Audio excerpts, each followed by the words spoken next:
Hi guys and welcome back. So today I'm going to be showing you how to make these Oreo cheesecake slices. Let's begin. To get started on the recipe you'll want to make the base, so grab yourself a food processor and place in your Oreo biscuits and blitz them up until they become a fine crumb.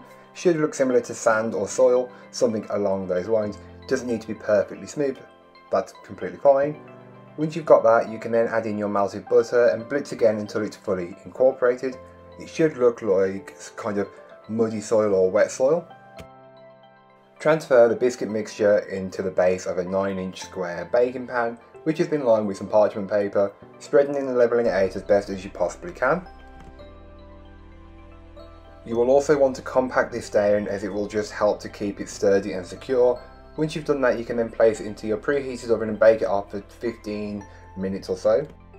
To make the vanilla cheesecake layer, take yourself a large mixing bowl and place in the soft cheese, whisking it until it's lighter and fluffier in colour and consistency. You can do this with a hand whisk or an electric whisk, whichever works best for you. You can then go ahead and add in your granulated sugar and whisk until it's fully incorporated. You can then go ahead and add in all of your eggs and whisk them until they are fully incorporated into the mixture. This will change the consistency due to the amount of moisture being added. After you've added the eggs, you can then add in your sour cream and again whisk until it's fully incorporated. You're best to add the ingredients gradually as you'll get a better end result rather than adding them all at the same time and mixing. Once your sour cream's involved, you can then go ahead and add in your vanilla and whisk that until it's fully incorporated, and the final thing will be the flour. Again, just whisk until it's fully incorporated.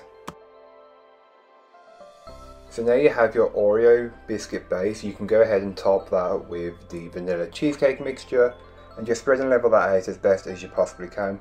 This will help with the consistency of baking once it's in the oven later on.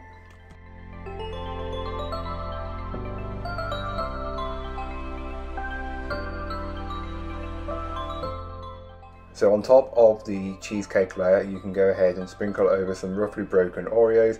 Once you've got this, you want an even layer all over. Cover with tin foil and bake in your preheated oven. All that information will be in the blog post, which will be linked down below. So here are what the Oreo cheesecake slices look like once they are baked and cooled.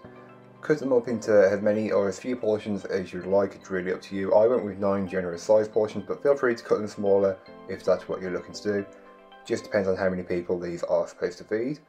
But that's all for today. I hope you enjoyed. If you did, don't forget to like, comment and subscribe for more from me, and I'll be back again soon with another recipe, so join me then. In the meanwhile, don't forget to check out the description. There'll be a link to this recipe, a link to my blog, and links to all the previous baking recipes, so don't forget to check that out in the meanwhile. But that's all for today. I hope you enjoyed. Bye guys.